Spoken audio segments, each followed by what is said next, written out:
This is Cheyenne, an African-American woman who solo travels the world. And she currently lives inside of a brand new, fully furnished apartment just outside of Gouna, Egypt. Not only is she giving us a full tour of her place, she's also promised to reveal what it's really like being a woman of color living in Egypt.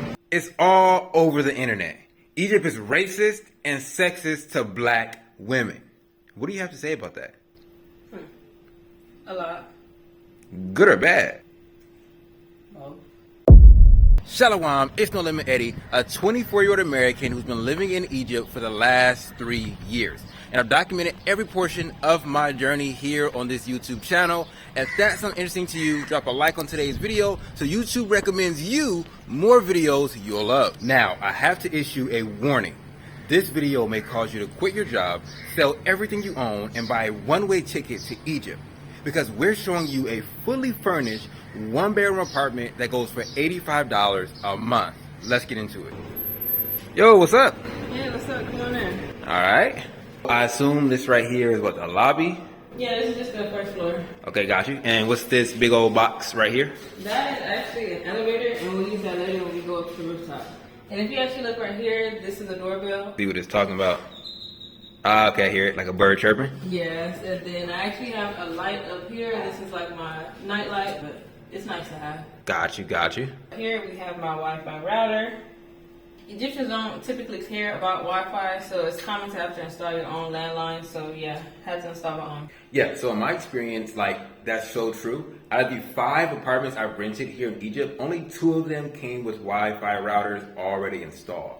So they will, no problem, like drill the holes and run the wires and everything like that. But you will have to buy your own box and you will have to pay your own monthly bill. Speaking of bills, how much is your internet every month?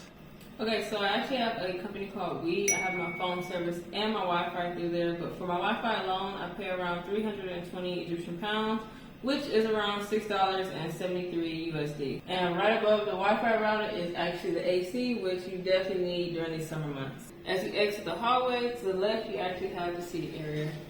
I feel like I hear something behind this door. Yeah, I actually have a dog and a cat. What? Are we going to be able to meet them today? Yeah, so when I show you the bedroom, which is right behind this door, you'll be able to meet them. All right, so I see you got like a nice L-shaped couch right here. And it's pretty cool, like rock wall backsplash. So tell me about this couch. So this apartment actually came fully furnished, so a lot of the things that come with this apartment, I didn't even have to buy. Really? Mm-hmm. So when I put the deposit down for this place, it wasn't even done being constructed. So I was the first person that got everything in this apartment. So the fridge, the stove, the couch, everything was brand new. I know you mentioned that you pay your own Wi-Fi bill, but can you explain to people like what utilities you pay versus what's covered in the rent? Okay, so with my rent, I actually pay for my water, my trash, and then of course my ability to live here for the next month. Okay. And then what I'm responsible for is actually my gas and my electricity, which is paid by meter. Okay, so I know many of you watching this video have no idea how the meter system works. So let me just show you real quick. So this right here is her gas card. Gas is actually paid by meter. Flip it to the back, let me show you guys. See, it's like the same thing that's on your credit card or debit card. So you go to the store, you put money on this card, like a prepaid debit card. This right here is her gas meter. You take this card once it's loaded, and then you tap it right there.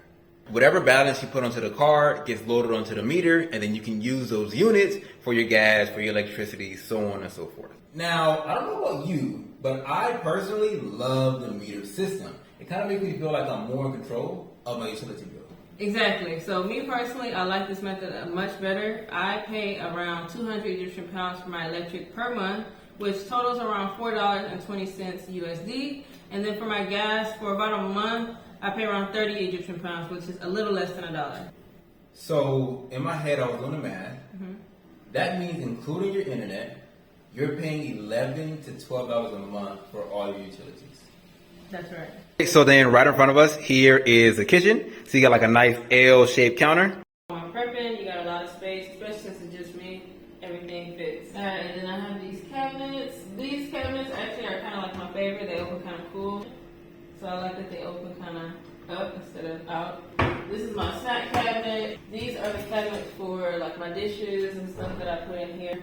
And then this is in every black household. You know, black people. No. Bags. And beneath this cabinet, you actually see that there is another countertop. Don't tell anyone. The countertop is actually not big enough to cover the cabinet. Oh, wow. I see it. And when I asked him, why does it look like that, or can he fix it, he gave me the typical Egyptian answer. Ovens on this side of the world are typically half the size of the ones in the States. I've been out the States for so long, now I'm basically adjusted to it, but it definitely took some getting used to. How long have you been outside the States? A little over 3 years. I'd say about 3 years and 4 months. Now, I'm pretty sure, like, most of the viewers are thinking, like, America's a land of milk and honey. Why the heck have you left, and why have you been gone so long? Freedom, to plainly put it. I woke up one day and just realized that it was all a trap.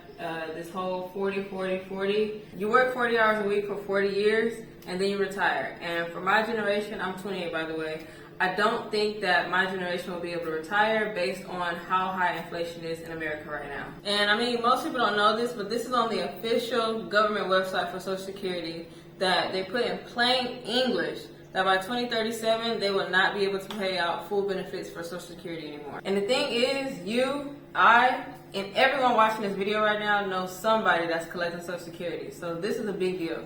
Wow. I mean, that's honestly crazy. I'll probably pop the article up on the screen and then even leave the link in the description for anyone who wants to check it out. Now, I understand you got the oven right here, and then You got the washer. boom. Here's a washer. It actually came brand new. I literally had to peel the plastic off. Still have some things on it that I haven't took off, but it is what it is. Then we got the sink. There's no dishwasher, so you have to wash everything by hand. So this sink is used to wash my dishes, my vegetables, my hands, all that stuff. So you just toured us around the kitchen, but where's your fridge? Over there. Oh, so you have a fridge, it's just outside the kitchen. Yep. This is my office / film setup studio kind of thing. My annoying little brother bought all this stuff before he left to go chase some random woman in Uganda. And then he left all this stuff for me in my apartment. You said your brother is annoying? I mean, I met him and he seems pretty cool. I mean, you're entitled to your own opinion. Now, I'm quite sure a lot of my viewers are curious. You left America at 25, you're now 28, still living out of America. Like, how have you been making money while you travel? So I worked jobs my whole life. Ever since I was 16, I had a job, never went without. And that was something that I was used to and I was okay with. But when my brother brought up the idea of actually moving to Africa, he wanted to make sure that I had a financial means to move abroad with him if I chose to. He actually helped me open my first Etsy shop, and that actually gave me a great source of income, and that let me get my feet wet in the entrepreneurship pool. And from there, I started to expand, get multiple Etsy shops, and it was doing so well that I ended up going over to eBay and started some shops over there, and that's where I am. Alright guys, so the same exact technique that worked for Cheyenne, it worked for a 14-year-old who now makes $2,000 a month from his laptop. It worked for Latanya, it worked for Sam, it worked for Matrell, it worked for Shanita. It works, guys. I've taught this same technique, guys, to hundreds of people, and anyone who takes action gets results. So if you want to get off the 40-40-40 plan and you're tired of trying to do everything yourself, I have my course teaching you how to sell on Etsy linked in this video's description today. Quick rundown of the office. I got this table from Amazon Egypt. I got this other table from Amazon Egypt. Bookshelf from Amazon Egypt. I travel, like this is, you see some spots empty, some of these books are at my apartment. I have so many books. My travel library is bigger than some people's main library. A fake plant that we got from Amazon Egypt as well. And then this office chair, which came from Amazon Egypt. And then this big old light box that I use to film my sit down talking videos. It's a Godox SL60W with a honeycomb light box. Okay, so you showed us the kitchen, the sitting area, the hallway, the office. Let's check out the bedroom. So this is where the magic happens, and by that, I mean sleep. This is Pops, this is Oreo. So here we have my window. It's pretty huge. It gets a good breeze throughout the day, so I usually leave it open just to let the wind flow. And then to the left, boom, we have the typical Egyptian closet, which is a wardrobe. Compared to my body, you can see this wardrobe is actually pretty big. This is my bed. Well, should I say beds? It's 2 extra large twin beds that I actually put together, so I merged them, but each one is individually wrapped. So this one has its own sheet, in its own blanket, and so does the next one. But I usually only sleep on this side. I don't know why. I guess it's more comfortable. All right, so I know you say you pushed the two twin mattresses together because, I mean, it's just you living here, right? And so that reminds me, there's been a lot of talk around, you know, Egypt being very racist and very sexist, I guess in particular to black women. So I kind of wanted to know your thoughts around that. So me personally, I feel like whatever you put out there is kind of the energy you're gonna get back. So I feel like if you come here with a wholesome vibe and you're looking to make friends with the locals and just live a normal life, you'll be fine. But I feel like when you come here with negative energy, looking for it to be racist or already thinking these people are racist and stuff, you run into problems like that. Of course, anywhere in the world is gonna be racism. But for me personally, I haven't experienced any racism since being here. Got you. And you've been here 3 years. Yes, a little So over. then what's your advice for women black women in particular, who are thinking about coming to Egypt but they're scared? I say come. Like I said, I've been here for a little over 3 years. When I'm out and about, I'm usually out by myself. Every once in a while, I'll go out with my brother, but most of the time, I'm in the city by myself. And I haven't experienced any racism. I haven't experienced any dangerous situations where I feel unsafe, where I feel like I'm being followed, or any type of prejudice things happening to me. So I say come. This right here seems to be a dresser. You just have your night products, day products, things like that for your face. And you also got a mirror. Yeah, just look at this mirror. This is where I get dressed. This is where I do my facial care routine and start my day. All right, and then this right here, guys, is a bathroom. You have a water heater, but with the temperatures being 105 degrees, you do not need that right now. You have the shower head, you have the toilet, and then you have the bidet, all right? Then we flip around, we've got the sink. Okay, so that's pretty much the bathroom, very basic. I know some of you guys want to say, it's all in one space.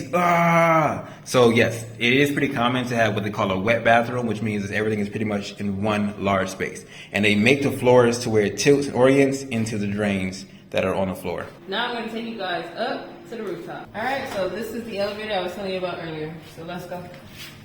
This right here is actually the rooftop. And to the left, we actually have a view of the Red Sea. It used to be a lot better, but they keep building and building new buildings, so you can still see it, but not as clear as it used to be. Right, for sure. And so I guess now, as we kind of conclude to this house tour, how much do you pay per month? So I actually pay 4,000 Egyptian pounds per month, which again is including my water and trash, and that totals to around $84, $85 USD a month. All right, so I guess let us know in the comments, guys, is this apartment that you saw in today's video worth $84 to $85 a month? If you enjoyed today's video, just know that my sister's TikTok is linked in the description. You can check her out. Other than that, we'll see you guys in the next one. Y'all willing? Shalom.